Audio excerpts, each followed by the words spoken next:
Hello, Charles. Welcome to Hump Day. Does a camel have two Horseshoe Indianapolis back to back or just one? Just one, I think. Just one hump. Well, we're going back to back Horseshoe Indianapolis today. Me, in my haste to get things done on the weekend, I didn't bother to look at the calendar, realizing that Keeneland opens up on Friday, right? Friday it opens. Yeah, sure does. And I thought Churchill would be running again today. So we're going to do back-to-back Horseshoe Indianapolis. We hit a nice pick four at the end of the day yesterday. Nice box it up. So a little bit of change. If you benefited from that, kindly hit the like button while you're on Facebook. Follow us on our social media sites below. You see at Horse Race Today. Also follow us here on YouTube, Horse Racing Radar TV. And while you're here, thumbs up, please. It's a really easy way to support the show. It doesn't cost you anything, and it helps us move up the rankings. Another way to support the show and really broaden your understanding of the people in the sport and get some insights is to watch our Horse Center show. Last night, we had on one of the top winningest trainers of all time, Tom Amos, who actually has a couple horses running at Horseshoe Indianapolis today. I don't know if you saw that interview last night, Charles, but it was, I think, fantastic. Yes, I watched it from the beginning to the end. Yeah, everything he said, I believe in 100%. He was not lying at all about anything. Yeah, no, I thought it was a fantastic conversation. Took us through his childhood, how he got into horse racing, became a trainer because he liked to bet the horses, and he understood the daily racing form because he would read it on the streetcars in the streets of, New Orleans to go back and forth to school back in the 70s. I mean, how classic is that, right? That's right. That's how we all Indeed. kind of got in. Well, yeah, I mean, a lot of us got similar in from, stories. yeah, mostly degenerate families. I think members brought us to the track and stuff like that, right? Tonight, we're going to have another fantastic guest on again at 8 o'clock Eastern. This young man is winning every single race at Delaware Park. At least it seems like it. Jaime Rodriguez, not to be confused with Jamie Ness, because the two of them work together a lot, and it's just the transposition of one I in there, and it sends me and Sean for a loop all the time. So make sure you check that show out tonight at 8 o'clock. We're going to find out where all of this young man's success is coming from, what's made him such a hot rider over the last couple of days and weeks. I mean, the guy's just been on fire. Hopefully, we can be on fire. One quick thing. Can you tilt your camera a little bit towards you? There you go. That's perfect. There we go. All right. So now it's a little less headroom, a lot more Charles. That's what we That's need. Right. That's what we need. Yes, indeed. All right. So race number one, we're going to go to English, Richard. We're going to go again to Horseshoe Indianapolis for race number one. This one is a mile and a 16th on the main track. Charles, we put up the profile of a winner for post position and the first call. What do you see there? And also the average odds. Yeah, the average, the post position number one, first call gets over 28%, which that's pretty good. And the 14.3% for the post position itself. Number two, got the big old goose egg, and then many wins as you and me, brother, huh? Got the goose egg all the way around. Looks like the number three post is one of the posts to be in. 28.6 basically for both of that, and post position number four gets for the first call slightly over 14%, and post position number five looks like they come out gunning, but then that's about it. Gets 28.5%, and post number six, goose eggs again, and then post number seven doesn't get a first call, but still manages to do a little damage at the end of the race somehow. Right? Yeah. 14%. So it looks like, to me, it looks like you want to have tactical speed on the inside, according to the post positions, yes. Right? So that's that race kind of sets up looking to me. Let's take a look at what our handy dandy pace worksheet looks like here for race number one, and we're introduced to our first left arrow horse of the day, Charles. That's a pressure closer. Just a quick recap. E-horses are ones that need the lead to win historically. I call this the way to the winner's circle. This is the way horses have won in the past. These horses can be on the lead or pressure, so hence early pace or pressure. Pressure horses usually They're within 2 lengths of the leader, but haven't won typically on the lead, so they get the P horse. The PC are horses that can run towards the front, not usually on the lead, but sometimes within a couple of lengths of the leader, within 2. Or if it goes too fast, those horses can be patient and then just come rolling up at the end. And the closers, well, they've only ever closed to the win. And the 1 horse catches the most late pace in here. And the 3 horse gets the square here as the early pace horse because it's probably going to be your pace setter. You get to set the pace now with the picks. So tell us what you like in race 1, Charles. Well, I'm going to go with the speed itself, the 3. Uh, Speed of the speed, I believe, is going to go to the front. If we go back to that chart, it looks like that's the key post. Hot jockey in the last 7 days. Looking for the 4th win in a row. So coming catcher, basically, with that horse. Then I'm going to go with that number 2 horse as the second pick. Like you said, tactical speed, can close, can sit very close. Sharp trains this horse, and he also owns this horse. And she fits well here with these. My third choice is the 1. The trainer gets 21%. Second after the claim. Should be closing very well at the end of this race. Then my final pick is going to be the 4. Trainer gets 18%. Jock gets 15%. And definitely has some tactical speed also. All right. Well, way to get us started, Charles. Hopefully we got a winner in that one. This is what we're looking for. I hope I have a winner too in race number 1, Charles. I'm going to start off just like you. Number 3. That one is Long-Legged Laverne. It's been in Horseshoe Indianapolis 9 times. It's won 8 of them. I mean, it came in second in the other. Had the top last race speed figure and a bullet workout since then. I mean, what more do you need to say about that one? Mm-hmm. Unless it's Chub Wagon and maybe they change trainers and jockeys and stuff, and who knows what's going to happen. I have the 1 horse next, Azurita. 3 consecutive speed figure increases in a row. Does have the top late pace in the field, and the second best combination of early pace and late pace. Number 2, Carry On, My Wayward Son, is a left arrow horse, as I mentioned, in the Way to the Winner Circle worksheet there. Has a bullet workout on September 28th. Says that this horse is going to be better in its 3rd start after a layoff. And then 5 is my final choice in race number 2. That is Tramarama or whatever. It was a tough call for me. Maybe I should have went with the one I could pronounce instead, but it was a tough call for me over the 4. Both have similar kind of rankings for the way I put things together. But the 5's numbers are a little bit better than the 4's in terms of its upside, a little wilder, more variance between top and bottom, and I'm going to get a higher odds. So at its best, the 5 horse will beat the 4 horse, but if they run their average race, the 4 horse will probably take the 5 horse. This next race is race 2. This one is your box it up, Charles. So why don't you just give me the 4 numbers real quick, and then I'll flick over to the box it up page. Sure. My 4 numbers are the 9, 6, 1, 4. All right. So this is our box it up. We take 4 horses, we throw them together in a $1 exacta box, 50-cent trifecta box, 10-cent superfecta box. Yesterday, I think I actually hit mine I had a nice trifecta in there. It's like 25 cents, 50 cent paid like $50 or something. What do you got for us today?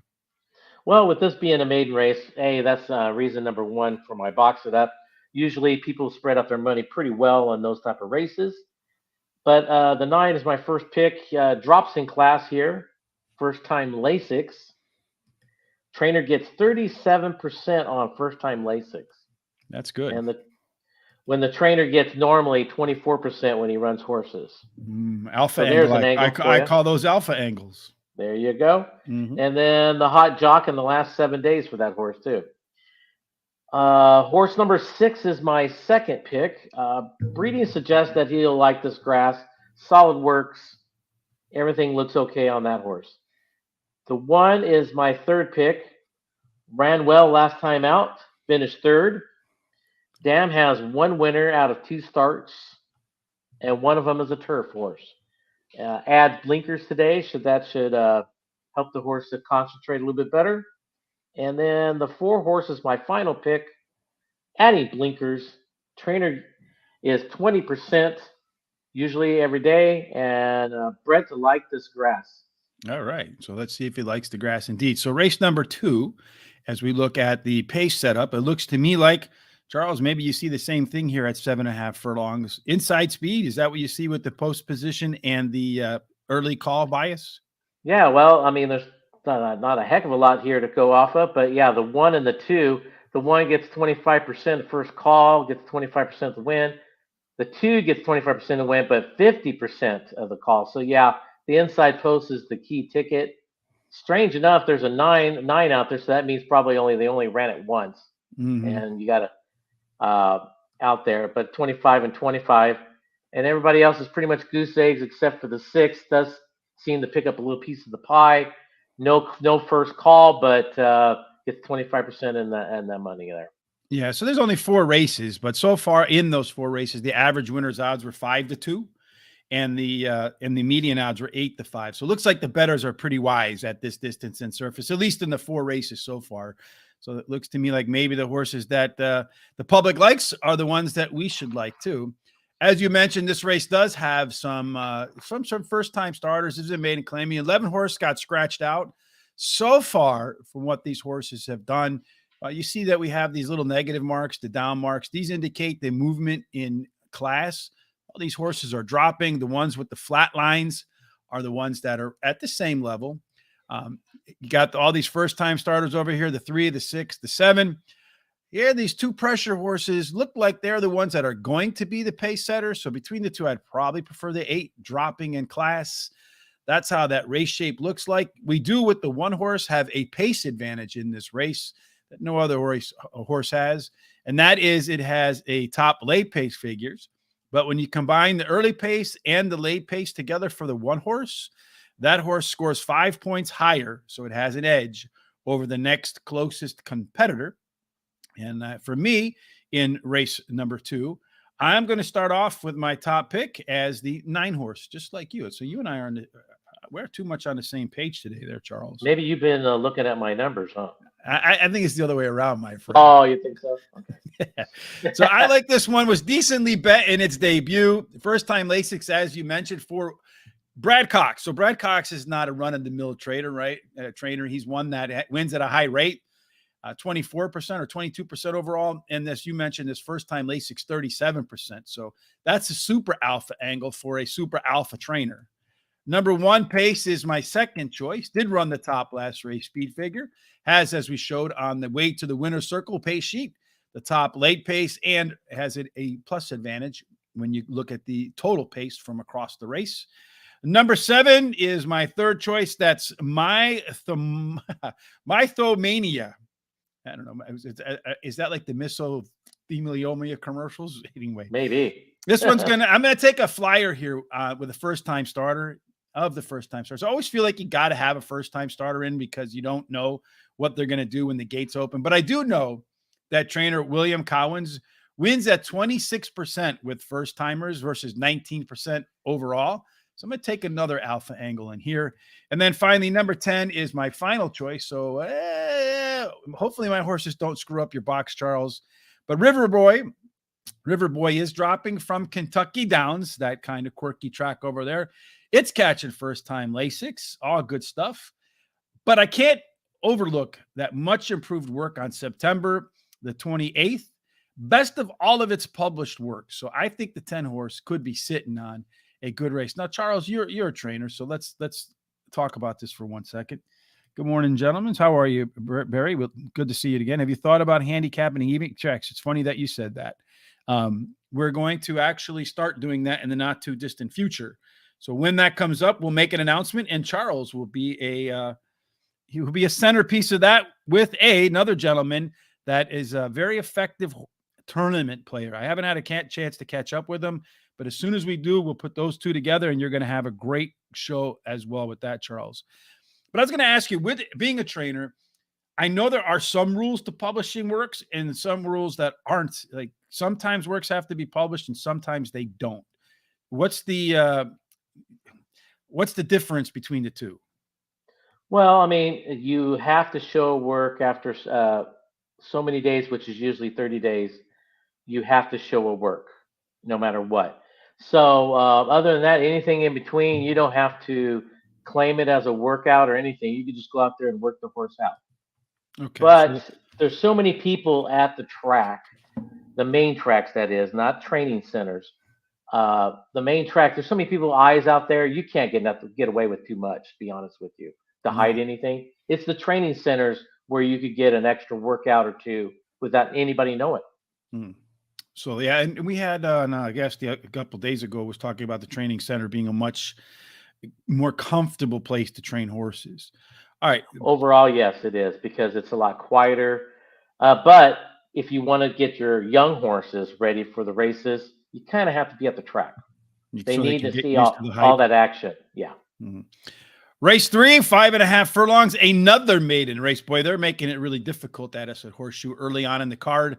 They make up for it with 4 stakes races later on, but then again in the back half of the card, it goes back to this maiden stuff. So, all right, so 5.5 furlongs on the main track. Once again, we see they've run 5.5 furlongs 30 times, so we have a pretty good data set here. Charles, take us through the numbers and what do you see standing out? Well, yeah, this is more like it, huh? With numbers, post position gets 16, a little over 16% of the wins there, and I can't see the other numbers right now because Mm-hmm. at 20, oh, a little over 23% on the first call, and post number two gets 20% in the win, but 23% of the first call.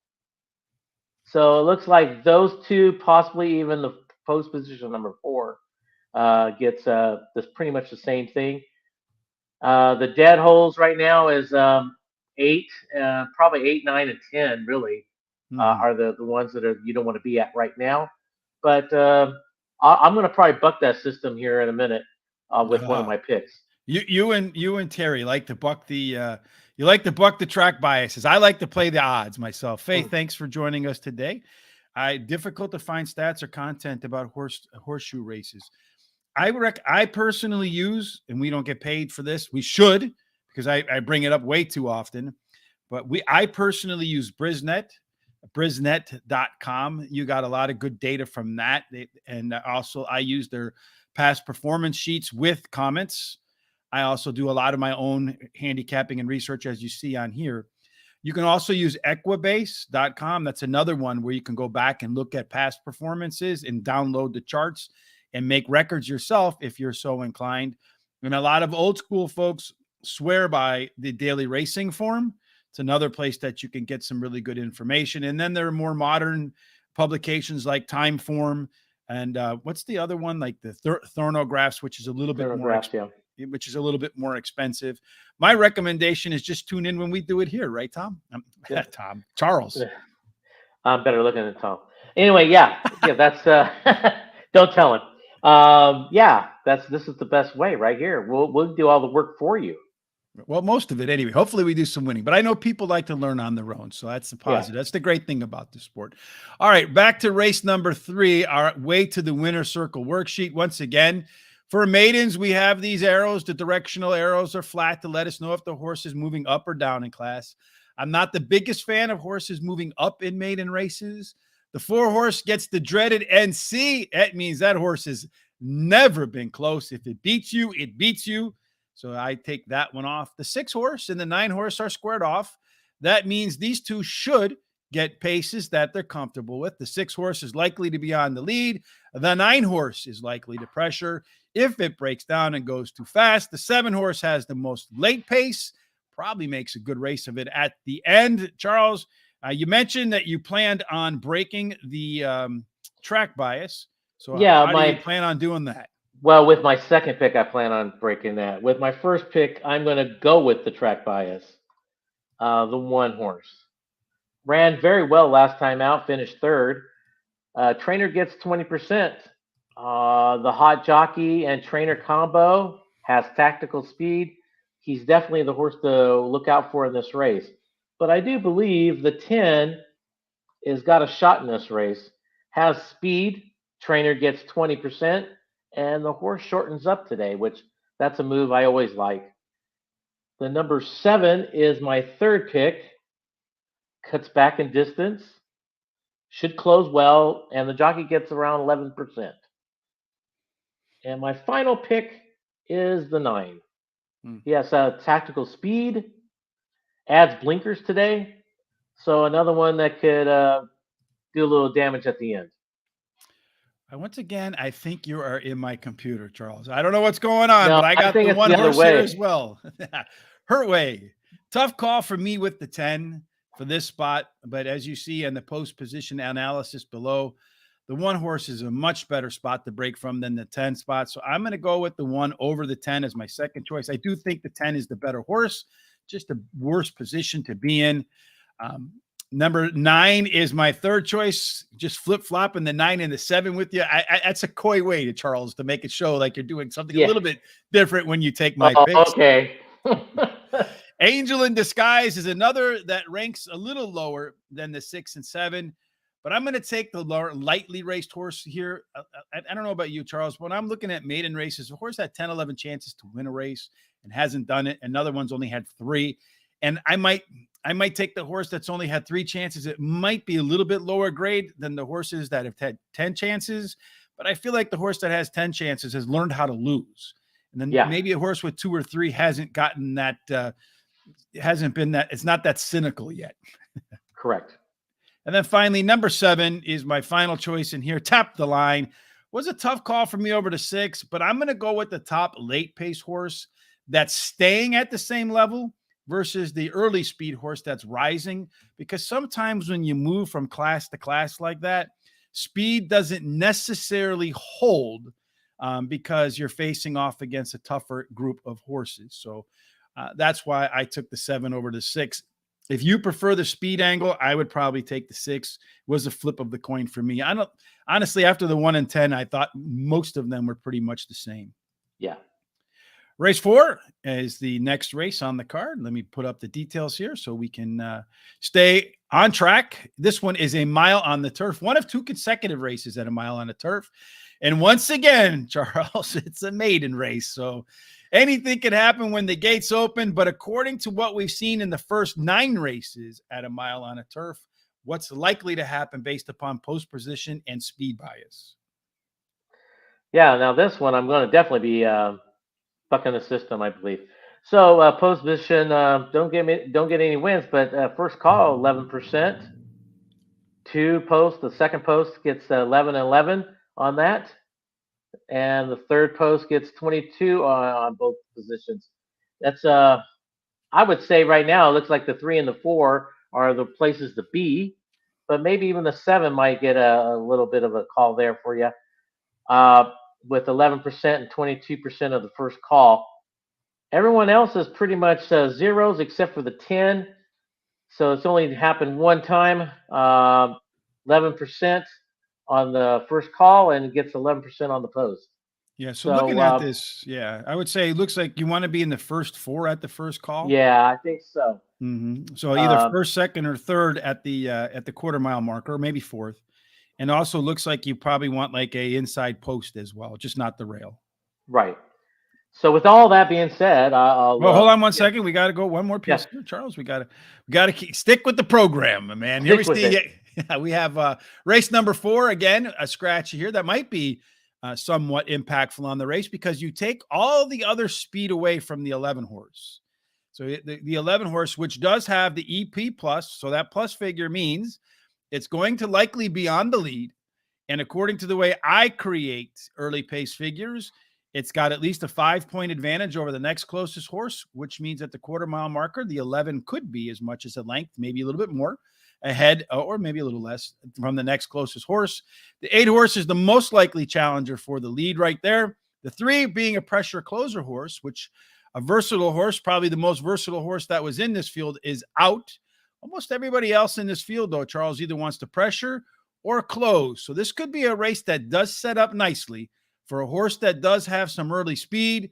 The 2 horse is a left arrow horse, one that typically likes to close, has the down arrows dropping in class. So I can see him competing with the 8 for the co-pilot spot, or if he goes a little bit too fast, maybe for his liking, challenge for the lead. But I think the 2 is more likely to be the co-pilot or the assistant pilot. I think that's what the third pilot in the cockpit is called. So now you're going to be a trend buster, Charles. How are you going to do that? Yeah, because I'm going to go with the 6, the one that had zeros all the way across there. Because I think he's the best closer, hot jockey in the last 7 days, and I do believe that there's going to be a little bit more speed than you think out there with the 9 and the 8, and possibly even the 3 could sit right there and pressure him a little bit. So I'm going to go with the 9 as my second pick. Drops in class. Trainer gets 19%. 46 plus days off, and should be closing well on that one too. Hangs on really good with that. And then the 3 is my third pick. Has tactical speed. Ran very well for Kentucky Downs. So that says a lot right there because it's all up and down the hills. Finished third, and he drops in class here. Anything coming from Kentucky Downs dropping in class. Pretty much, yeah. It's Pretty much. They run nothing but high quality, strong races there. Yeah. And then the 2 is my final pick. First time gelding. Angry and runner. Like you said, that's right. And first time Lasix. And drops in class. So that's the scary one at the end. So yeah, I mean, I wish the 13 didn't get scratched because that's the one I really liked at the beginning, but this is what I ended up with. All right. For me in this race, number 4, I'm going to start off with the 2 horse in here. Sup. Like, what's up? It's a left arrow horse, drops in class. I like to see that. Does have the top late pace and early pace combination in the field, as you mentioned. Gonna run angry, first time gelded. He's going to wake up and he's missing something. Not happy about that, but does get first time Lasix in here as well. First time going to grass. So I'm going to take a shot here in the maiden spot. I think like in these maiden races, you got to take some chances in here. The 11 horse is my second choice, going against the bias as well, but this one has that plus early pace edge, gets a weight break. Been on the Horseshoe Indianapolis turf 3 times, collected a second and a couple of thirds, and the second was in the only race that the 11 Helu ran at the distance. Number 6, Miracle on Ice. We were talking about this last night about how that was one of the probably the most impactful moments or memorable moments in most kids growing up in the 80s. This one has the top late pace figures in the field, has 12 furlongs of workout since its last race on September the 1st. This one's absolutely going to be fit. So I think when you look at what the trainer's doing here, upgrading to Jockey Pedroza, says that he thinks the horse is ready to run a big race here and wants to make sure he gets the right ride. That's probably why you have it as your top pick. And then finally, number 9, Simply Jack. Difficult, very difficult horse over to choose over the 10 horse. But I'm going to once again lean towards the more lightly raced horse that has faced tougher competition and appears, at least to me in my interpretation of its races so far, to have a little bit more upside. Bernie says the 3 scratched in the 4th race. Okay. You have the 3, Charles, in the 4th race. Do you want to put something in its place? The 3 is scratched in the 4th race? Uh-huh. Yeah, let me see. Well, I'll have to look at that again. All right. So we got the 3 horse in there. All right. So race number, thanks for that, Bernie. We appreciate that. Then I probably would go with the 11. You're going to go with the 11 there? All right. The speed of the speed. All right. So we got that. Race number 5, Charles, is the battle once again of the long shot versus the best bet, Charles. That's always fun by my liking. I think I'm undefeated against you so far, Charles. Again, 1 mile on the turf. Always a photo finish, though. Not last time. I think your horse was dead last. I think it's still running wherever they ran in that track. But anyway, again, we got 1 mile on the turf. Looks like you want to have inside tactical speed with the inside draw, but only 9 races so far. The average odds, though, have been 9-1, Charles. So it looks to me like this is where you want to probably try to find a price if the average odds are 9-1. Yeah, and we still have the same post positions and first calls as the last time. So it's supposed to be inside 1 through 4. You really should be looking at. So it's the same numbers there. And Charles did mention that he wanted a 13, maybe not in this race, but it scratched.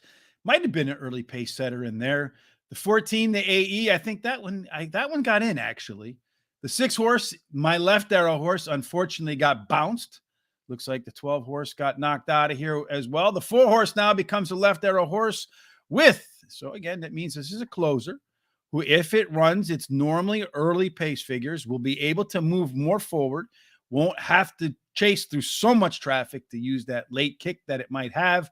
But speaking of late kick, the 1 horse is the lone pressure closer horse, meaning it's very versatile, can be forward, middle, or back, and still find its way to the winner's circle. Should have a tactical advantage. The 9 horse does also have some of the best. I think in this race, there were like 4 horses that had the same exact late pace. The 9 horse here as a EP horse might be one that can go on the lead if it wants to, maybe with the 2, and can be patient if the race is a little bit too fast. Charles, are you going to be a once again bias buster with your long shot here in the battle of the best bets versus the long shots? No, it's not exactly a bias buster. It does have numbers there. It has first call 11%, so I'm going to go with the 10 as my long shot of the day. If you want to consider 5-1 a long shot, but I think that's what we're going to get approximately with this horse. Yeah, we had that conversation the other day. Like, where do you start value? It seemed to me like the consensus number was 5-1, though Charles E.F. Hutton of Horse Racing said he starts his at 4-1. Any thoughts out there and where you see value beginning? Personally, the number for me is 5-1, Charles. And actually, same with me. I usually look at around 5-1. So the trainer and owner they get their fair share of the pie always, which is Amos and Maggie Moss. Fits well in here, should be closing, adds blinkers today. And as you had him on your show last night, yeah, he gets them ready to rock and roll every time. And they claim this horse a couple back. Mm-hmm. And then my next pick will be the 8 horse. Trainer gets 18%, but gets 40% when moving from dirt to turf. Big move there. Dam has 1 turf winner, has tactical speed, so definitely the horse to look out for. The 7 horse is my third choice. He's a closer. Trainer gets 21%. Hot trainer and jockey combo. And then my final pick is the 1. Has speed, hot jockey trainer combo. Fits well here also with everybody else. All right. So as I look at this race in race number 5, I'm going to start with your third choice, the 7 Cable Channel, which people are cutting a lot of lately, but this one is 1-for-1 on Horseshoe Indianapolis turf. Has 13 furlongs of work since that race. So that tells me the horse is going to be fit, firm, and ready to run for trainer Rodolphe Brissett, who, when he teams up with jockey Alex Archard, they have won an amazing 9 of 14 races together. And that's for a positive 3.33. So $3.33 ROI. And to me, those are just some absolutely sick numbers. Number 1, River Redemption is a nose, a head, and a neck from going 3 for 3 on Horseshoe Indianapolis grass, and all of which were at the distance. If you think about that, is a nose, a head, and a neck in 3 races at a mile on Horseshoe Indy turf and didn't win any of them. That seems almost impossible. Number 9, Sakewell, is my third choice in here. So we're not agreeing on much. Well, we are agreeing pretty much on everything so far. This is an EP horse, meaning a horse that has the versatility, can run on the lead, can be patient and press the leaders if necessary. Going to try grass for the first time. Does have some strong late pace effort. So I think you'll see a horse. It's not too far off the pace, an ability to close. Has a decent off-track record. So this, if you're looking at a horse that's making its first start off of on grass, one of the things I like to look at, 2 things really. I like to look how it's run on an off track, off dirt, so either good or muddy or sloppy, and see how they did on that. Or the other one is a all-weather track. And if they've run well on either one of those 2 surfaces, it usually can translate to grass. And then finally, number 10, your first horse, Future Victory. It's going to be a future victory for you because this is the battle of a long shot and best bets. But this one has 4 straight seconds for trainer Thomas Amos, 29% second off the claim. And it just looks to me like when a horse likes to finish second over and over and over and over again, it's one that just hasn't, it says to itself, I'm not supposed to win, so I'm going to kind of hang at the end and let somebody go by me. That's why the blinkers today. Well, that's the trainer point of view, right? So we'll see if indeed that plays out. And that's speaking of best bets, you can go. There's a link down below if you like baseball, college football again tomorrow.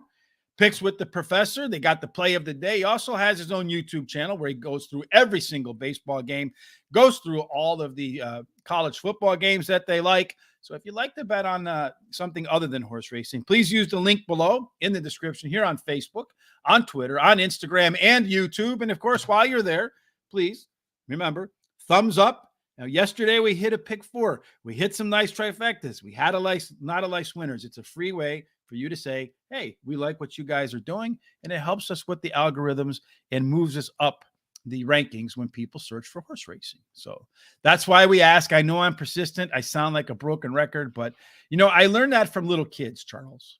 Have you ever been to the store and you see a little kid want something from their parents? Do they ever take no for an answer? Never, ever. Never. All the way to the car, all the way back to the car. It's still, they want it. Yes, they are persistent. They are the most persistent human beings on the planet. Hey, any human resource manager out there, if you want the best salespeople you could ever get, you got to hire people like under 10 and put like the chocolate bar online or like a lollipop or something. They'll close everybody. Absolutely, for sure. All right, so race number 6, Charles, is we're going to go on to a little bit different length here. This one is 1 mile and 70 yards on the main track. They've run 27 races so far. Looks like it's a place to find some value as well. And I think if you look at the post position and speed bias, you might find, what do you find? I find that the rail is the all be all right there. 33% getting the money, and first call is over just slightly over 37%. So the rail is pretty much everything. Everything else, 1 through 5, it looks like they're all pretty equal overall. Getting around 14 to 11% of the wins, and then getting 18% of the first calls down to 7% of the first calls. There's got 2 others there, 7 and 8. You got 11% and 3% of the wins, and you got slightly over 7% for the 7 first call, and then the 8 is slightly over the 3%. Everybody else has got goose eggs. Goose eggs across the board, like if you and I are running. We also see across the board here some speed. You got the 7, the 8, and the 9, and the 11, all e-horses. So the way to the winner's circle for them is on the lead. Well, 4 horses can't be on the lead. And if they all are on the lead, nose to nose, they're going to be going way, way, way, way too fast. That could make, usually what happens in these races, Charles, from my experiences, and this is something I've coined, the speed of the speed. So the one that does get the lead does tend to discourage the ones that are normally comfortable on the front. And then also it should set up well for some pace horses, that pressure types that like to sit behind, that have a little bit of late kick. That would be the 3 horse sitting right here with the top late pace and one of the best combinations of early speed and late speed. And then, of course, the closers, they could be ideal candidates to benefit if indeed the pace is too fast early on. Do you think that's how that race plays out, or how do you see this race finishing in race number 6? It's an interesting race. So remember, I always say I buck the system, it seems like. Yeah, you Well, do. I'm You like really to play bucking against the system. you like to play against the odds, Charles. Well, you look at all 5 of the goose eggs there for post position, and my top 4 picks are in those 5. Okay. maybe one will make the O go. I don't know what else to say, but I'm just picking how I pick. But the 11 horse is my first pick in that race. Speed of the speed, probably will hang on for the win.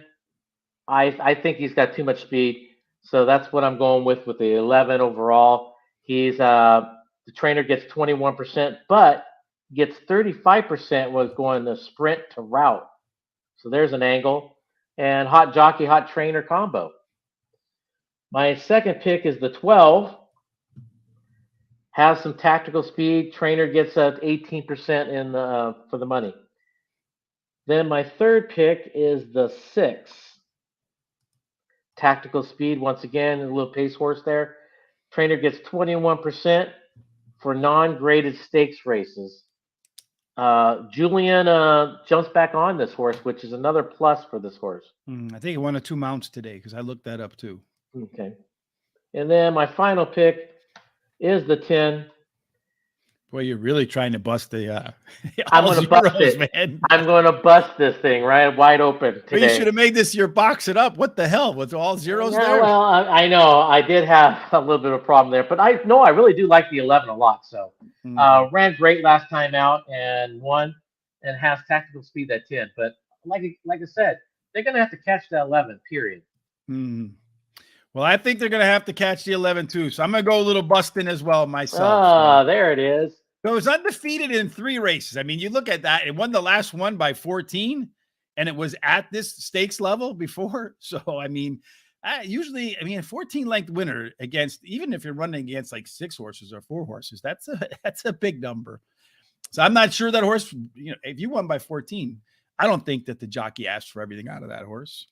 But I'm No. not going to go busting too many more. I'm going to go with number 3, Quilter. Won her debut, and I love the comment here. Rousted from the 3 path into the lane and drew past. So when the jockey asked, it delivered. Number 7 is Tizzy Jojo, was a debut winner way back in May, was the 90-cent favorite. So clearly, horse lived up to the hype. People on the grounds knew it's a good horse. And this is another one with a great comment. Had the clear lead, widened that lead in hand. So again, Tizzy Jojo was not asked for Tizzy Jojo's best. And I also like that September 10th workout, 5 furlong workout in 59 and 3, 5 furlongs under a minute. Those are usually pretty good workouts. And then number 12, something you can't find around too much anymore. That is the Blue Light Special. I used to at Kmart. I used to work at Kmart as a cook, and I remember they would announce over the thing that they're going to have a blue light special, and all the gray hairs would run over there. So I suppose if they still had them, Charles, you and I would be running over to the blue light specials at Kmart. Pretty much, you're probably right. Yeah, absolutely right. All right, so the next race for us is race number 7. Race number 7, Charles, is 1 mile and a 16th on the main track. Just 7 races, a lucky 7 races.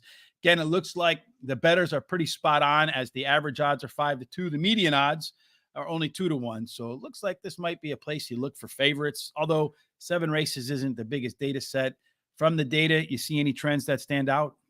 Yeah, there's not much here to go off of, but definitely the 1, 3, and 4 hole and the 5 hole. It looks like where you want to be a little bit. The 5 hole hasn't got any wins, but definitely gets calls, so it's not like from a lack of trying there. Mm-hmm. So, and the 7 gets some wins in there without getting the first call. So everybody else is goose eggs. And this is the $150,000 Cardinal Stakes. That's right, and I will not be bucking the system here. Well, that's good to hear. So this one had a significant scratch for me anyway, Charles. This was going to be perhaps my best bet. The 8 horse had a significant advantage, and it got knocked out of this race.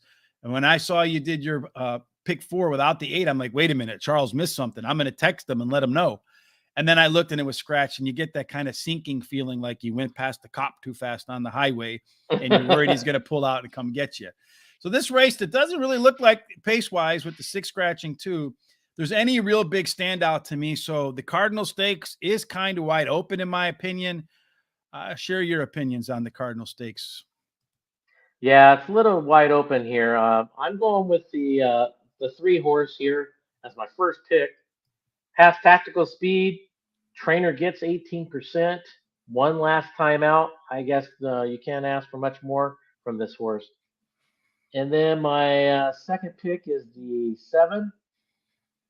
Has speed. The trainer gets 16% and does much better on dirt than he does on turf. So throw all those turf races out, and this horse is right there with these type of horses. And then my third pick is the 1. Trainer gets 13%, but gets 27% on non-graded stakes races. So that's a pretty good move up there, and should be closing late at the end of this race. And then my final pick will be the 2. Looking for the hat trick today. Has speed, hot jockey in the last 7 days. So we have the same 4 horses, just in a little bit different order. It's kind of surprising considering I feel like the race is a little bit wide open. I have the 2 horse Fireball Baby as my top choice. It's been competing at this level in its last 8 races, winning 4 of them, has a second by a neck. So clearly can handle this sort of competition. At the distance, 14 times, has 5 wins, 3 seconds, and 4 thirds. So in the money, 12 out of 14. So at least one that you might want to wheel in your trifectas and exacta bets. Maybe doesn't win, but certainly high percentage that it will be in the money, but definitely competes for the win just about every time out. Number 7, Climber. This is the right distance for the Climber. It's been on that track for 3 times at this distance and has 2 wins and a second, and is the lone EP horse in the field. So it means of the horses in the field, it's probably one of the more versatile ones, at least versatile for the horses that like to be closer to the front than the back. Number 1, Bubble of Love. Did tie for the top last race speed figure. Was a tough call for me over the 3 horse that gets the 4 spot in here. But I'm going to take the top late pace numbers and the fact that this horse has run on the Horseshoe Indianapolis dirt 9 times, 2 wins, 2 seconds, and 3 thirds. But Bowie, the 3 horse, did win its last race by 6.5 lengths. That's a big score right there.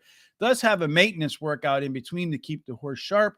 And it's been my experience that horses that run a big race tend to follow up the next race with another good effort before they hit that peak and kind of fall. So I don't think the 3 horses peaked just yet. Race number 8 is the third leg of the pick 4, our hot dog pick 4, which is coming up. So stick around for that. It is Charles' best bet of the day. Race 8 is yet another one of these stakes races. It is the Indiana Futurity Stakes for $100,000. This one, again, is a purse of $100,000 and is a mile and 70 yards. At a mile and 70 yards, we got a much big data set, 27 races. Charles, looks to me like a lot of the green is in the front there. Yep, like we talked about a couple races back, everything looks really good in one hole. It's pretty much the key hole, but everybody else still gets their share of the pie. Like post number 2 gets a little over 14% of the win and 18% of the first call. And then the 4 horse gets 14% of the win and 18% of the call. And everybody else is around 11s and 7%. And of course, the big goose eggs on the 6, 9, 10, 11, and 12. I'm not going to be busting any.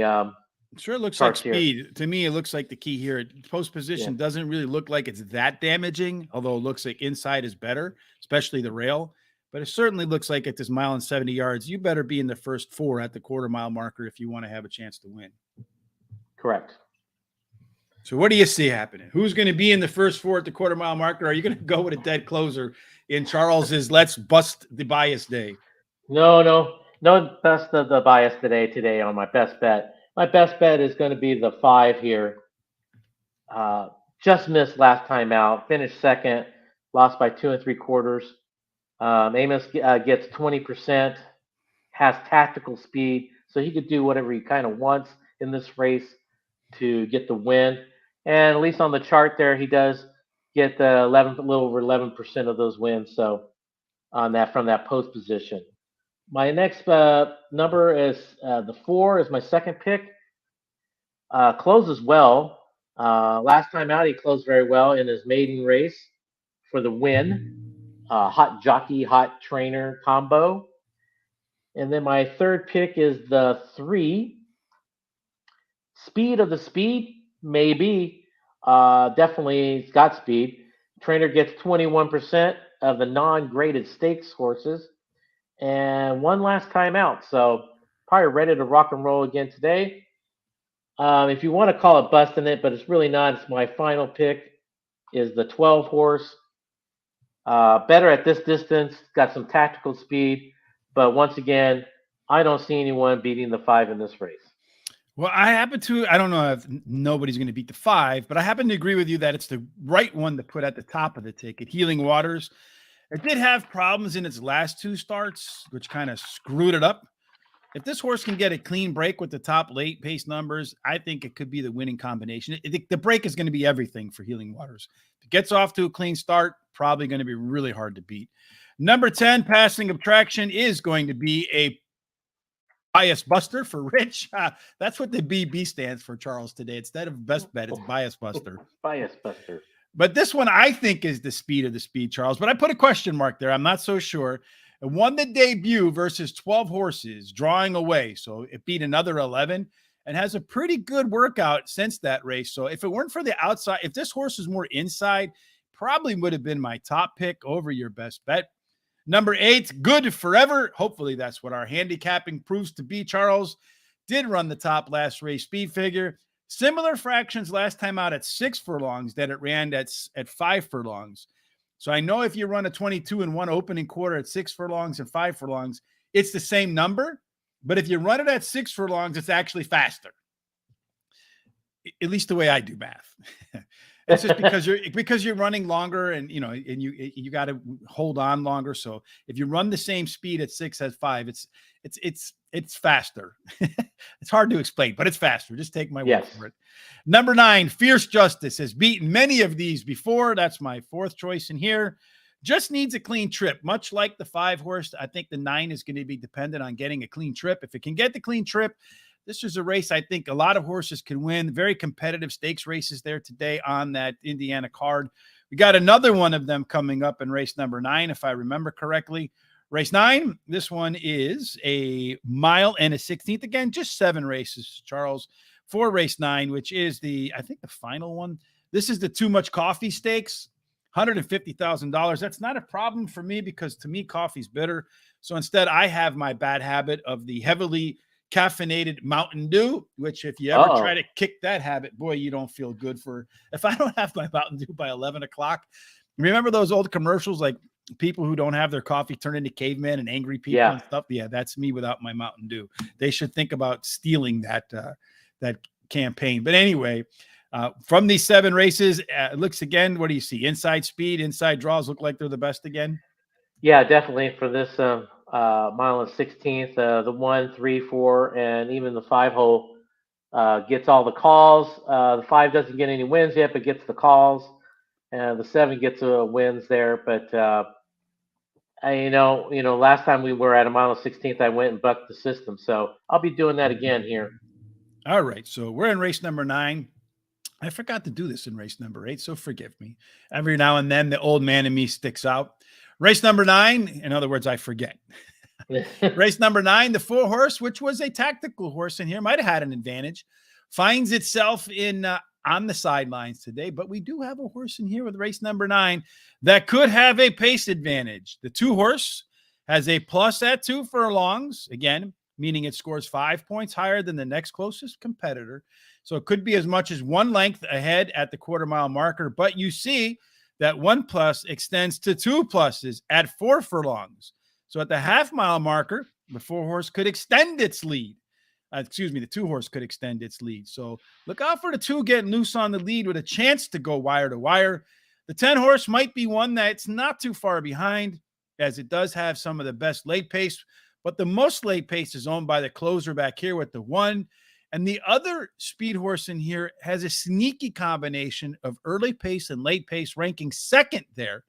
Behind the 2 horse, once again, we find a plus. So the early pace, late pace combination grades 5 points out higher than the next closest one, which could give the 2 a very strong tactical advantage in this race, Charles. Is that going to be in your picks as your top choice or not? Well, it's in my picks, but not my top choice. I'm bucking the system with the 8. Oops. Well, you're going to put him in that race? No, not that race. That's weird. All right, so I'll undo that. Just go ahead and. All right. So it's the 8 in this race. Because I'm going to go with the closer here. I think we got enough speed there to set this all up. He's a closer, gets a jock that runs at around 11%, fits well with these horses, should be coming late. My next pick is the 5. Hot Jockey Trainer Combo has the tactical speed, can run with these horses all day long. So he could be sitting right there, as they call it, in the catbird seat. So we'll see about that. And then the 2, which I do believe is the speed of the speed. Trainer gets 28% of non-graded stakes, moves back to dirt today, which could improve this horse on that. Mm-hmm. And then my final choice is the 1. The trainer gets 18%. He has speed, fits with these horses. So I think there's enough speed in here and pace horses to set it up for that 8. I'm going to go with the 2-horse Nobody Listens as my long shot for the day. That is the horse, as I mentioned, does have the 2 furlong and 4 furlong pace advantage over everybody else in this field. Also has a plus advantage if you combine the early pace and late pace. Has a very fast Churchill Downs work on September the 30th.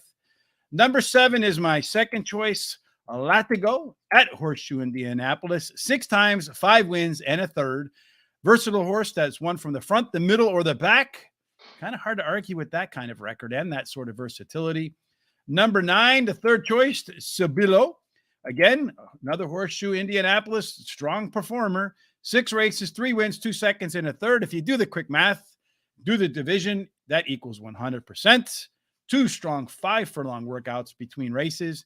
And then finally, the 10-horse is my final choice in here. So we don't agree on anything but the 2-horse in here, Charles. Star Spangled Express is an EP horse with some of the best leg pace in this field. Can handle the distance for sure. Ran it 11 times with 3 wins, 3 seconds, 2/3. And I think this is one that stands to benefit in the third start after a layoff. Race number 9 also closes up our first pick 4 of the day, Charles. That is the hot dog pick 4. Once again, you're taking the, let's get a lot of horses and a few horses approach. Yes, I am. I'm going back with the 11 on the race number 6. I do believe that's the winner. Spreading out on that race 7 a little bit. And then my best bet of the day is singling him out. And what you kind of finished saying in this 9th race, I'm spreading out as much as I think I can on that race.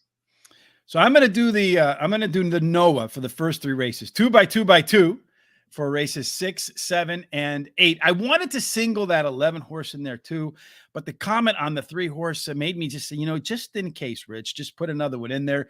And once I committed to 2 there and understood that I wanted to have a lot of coverage in race number 9, kind of forced my hand on the rest of the hot dog pick 4 to go ahead and make it so that I have 5 horses back there, the most exposure possible. So I'm going to go 2x2x2 by 5. If we can win we go 11, 2 or 7 to 5, and then we have a lot of choices. There's a lot of ways, Charles, that you and I can both come home on the hot dog. Now, the unfortunate thing for us is that we have 2 races of death between the hot dog and the prime rib pick 4, being races 8 and 9. They're going to overlap for us. So that's if we right. lose one, I'm living and dying with 1 horse.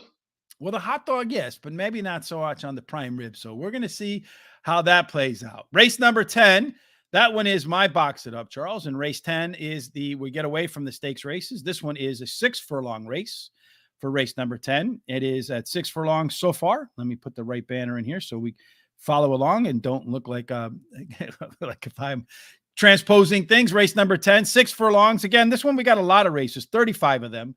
Average odds of 7-2 the winner, the median odds being 2-1. So once again, it looks like the sharps at Horseshoe Indianapolis are able to identify which horses are going to be the best here.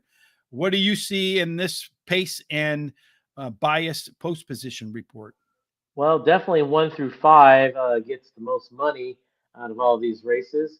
The first call, you're looking at the 1, 2, and the 4. They get 20% up to 25% of the first call between just those 3 post positions. So really, overall, I guess you're going to have to be in the first 5 positions, post positions, to have a mathematically chance, unless I want to debunk it. You're going to do the best bet, Charles, again, the bias buster?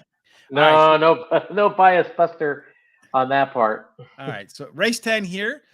We see get some nice little horses in here. The 10 horse being a left arrow horse, closer, again, whose natural early pace indicates that the horse could probably move forward.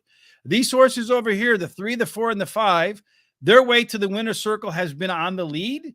But according to the pace figures, that's why you see none of them squared off. It doesn't mean it won't happen. But according to the pace figures, none of them are likely to get the lead.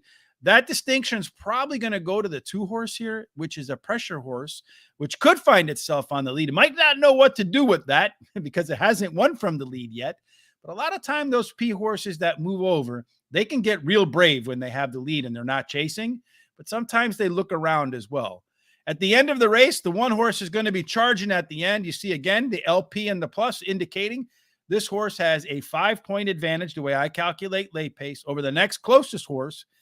And if you combine that with its early pace, the one horse, which as you can see below, the rail horses won 25%, 26% of the races, its early pace, late pace combination grades out at least 5 points more than the next closest horse.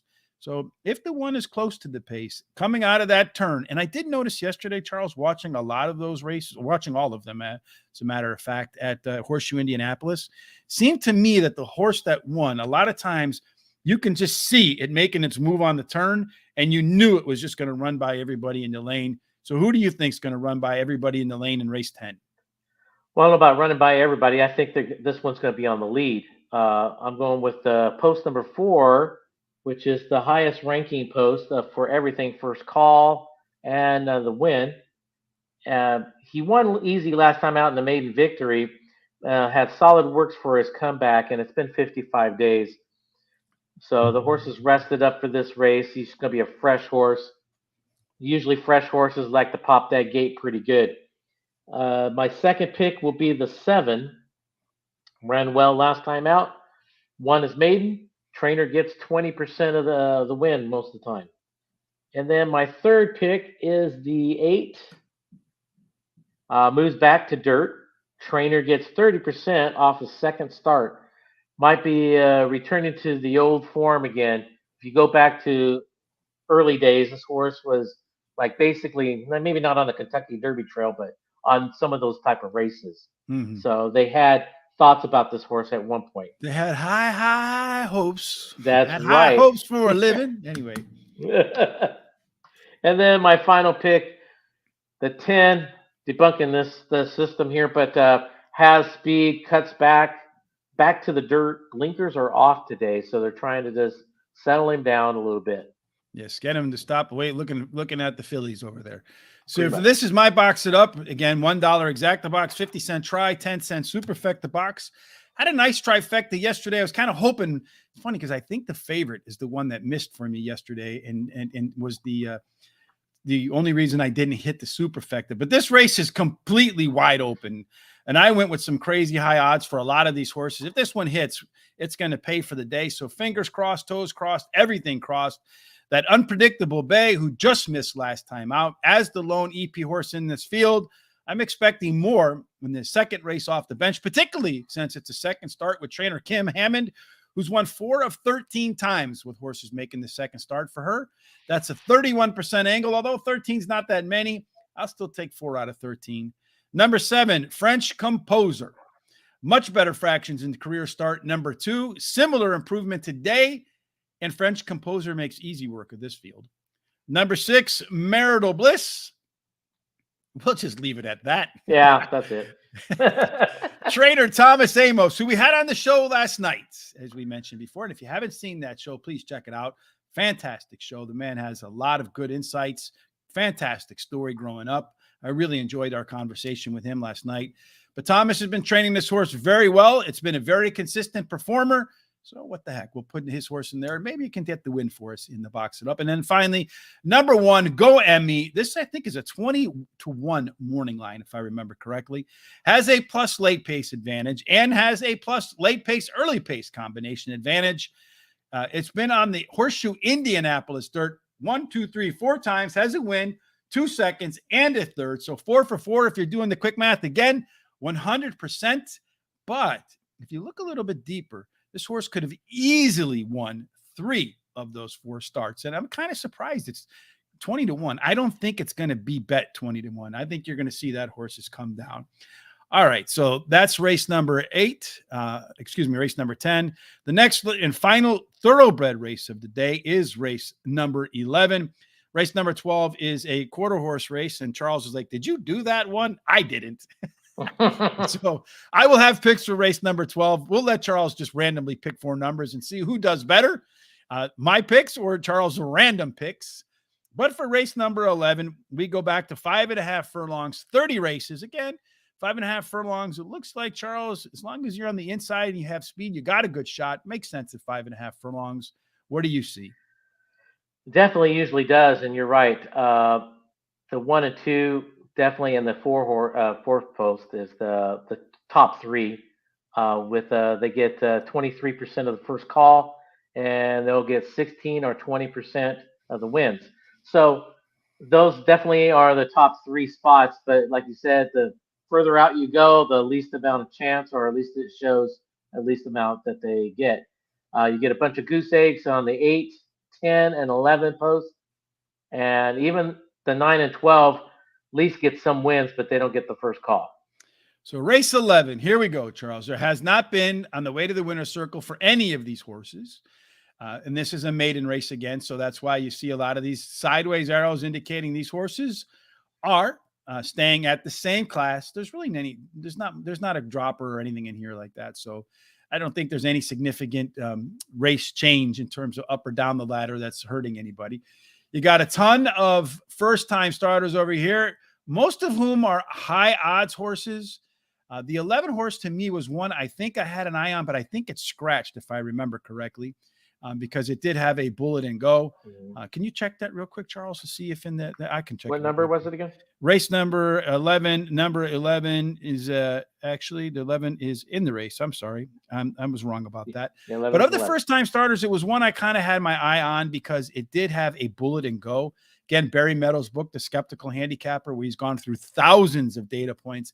If you are a numbers person like me and you like to know the statistics, there is no better book. Again, I don't get a commission for this, but look it up. Barry Meadows, The Skeptical Handicapper. There's more data in there than you can ever that you'll ever need to know for horse racing. But anyway, it is an alpha angle, and that it is a angle that wins at over 12%.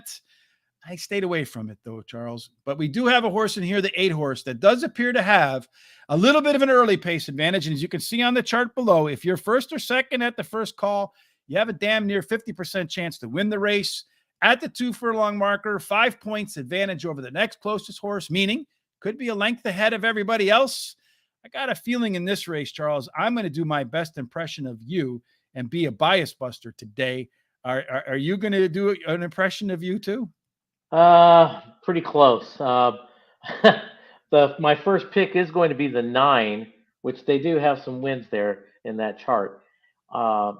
He ran very good last time out, second by 3 lengths. Trainer gets 24% on second time out. So I like this trainer a lot. He usually seems like he's getting them ready for the races.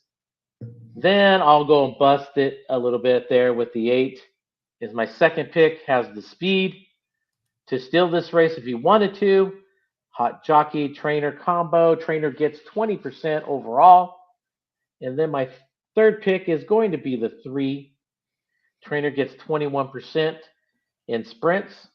She has been knocking on the door every race, basically. So the horse is trying to figure it out, and looks like it's getting there. A little Bob Dylan, knocking on the winner's circle door.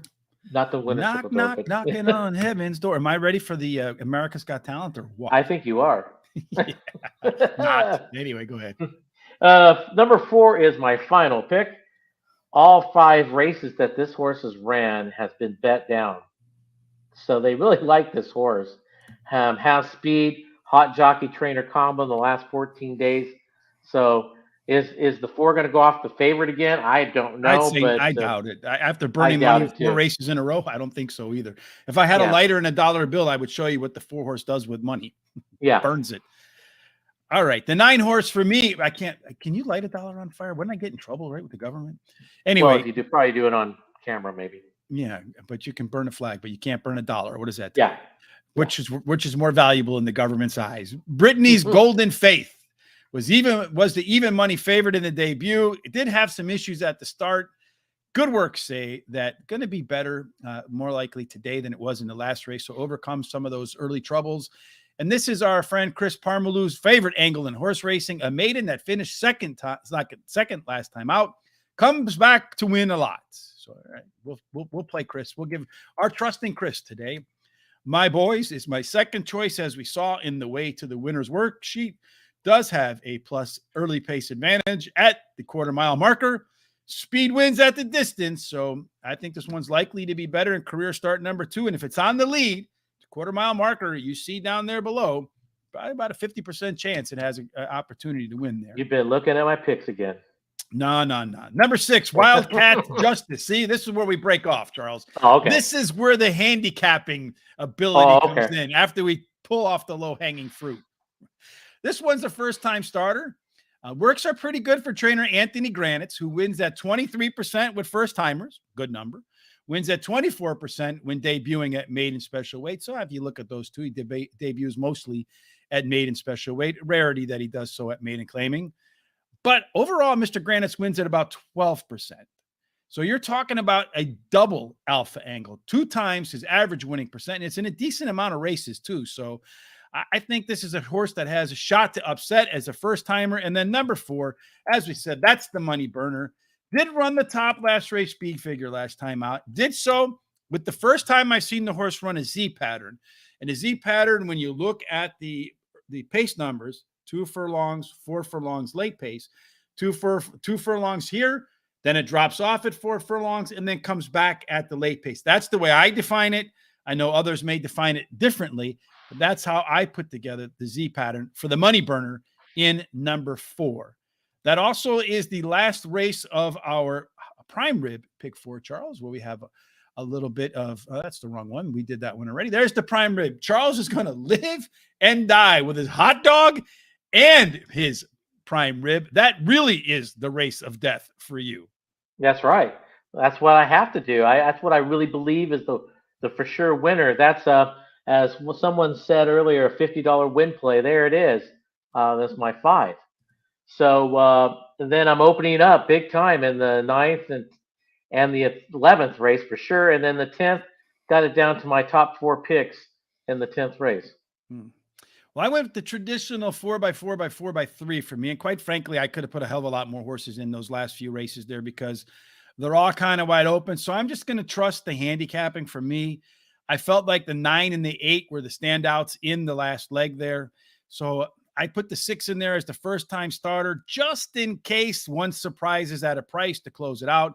But I surely would like to have as much coverage in race number 11 as you do. Unfortunately, I limit the budgets. So I make the rules, unlike the government, I live by the rules. It's not do as I say, not as I do. For me, it's do as I do and as I say. All right. So race number 12, the last race, which is one of these quarter horse races for 300 yards, I think, or 330 yards. I'm going to let you, Charles, just randomly pick 4 numbers. I think what was it? Let me just tell you the numbers here. So you can randomly pick 4 numbers in race number 12, and let's just have a little competition to see who does better. So 4 numbers between 1 and 10, Charles. Quick. First 4 that come to mind. 3, 5, 10 for sure. And then I'll take the 4. 3, 5, 4, 10, 5, and 10. All right. So there's Charles' picks. And for me, I know you, if our picks are the same, all right, whether or not. I have the 9 is my top choice. The 5 is my next choice. The 3, Charles has been in my picks once again. Because I have the 10 as my 4th pick. There you go. Oh my gosh. This just proves who's in whose computer. Okay. No, it doesn't. Absolutely 100% hacker. All right. So okay. Maybe I'm the hacker. I'm the Napster hacker. Yes, indeed. So Metallica is going to come sue you for all you're worth. That's right. Here are our full picks at Horseshoe Indianapolis. Have a lot of fun today in this show. Man, I'm went along an hour and 15 minutes, but you can see Charles Box It Up is in race number 2. That's 4 horses, $1 exacta, 50-cent trifecta, 10-cent super. Mine is in Horseshoe Indianapolis, race 10. So we come down the card a little bit. Race number 5 is the battle of the best bet and long shot. Charles taking the 10. I'm taking the 7 as my best bet. Charles is going to make that 8, that live or die horse in his pick 4s as his best bet in race number 8. Race number 9, the 2 horse is my long shot. Speaking of the pick 4s, our hot dog pick 4 starts in race number 6. You see Charles isolating that 5 there. I'm going to go the Noah 2x2. Noah 2x2x2x5. And then finally, our prime rib pick 4s. Once again, Charles living and dying with that 5, putting his money where his convictions are. Got to appreciate that. And then a whole lot that can come in afterwards if he gets that one right. I went traditional 4x4x4x3. And then we can page down here to the rest of our picks. And we have our little competition there in race number 12. There will be a complete recap of all of our picks over at horseracingtoday.net.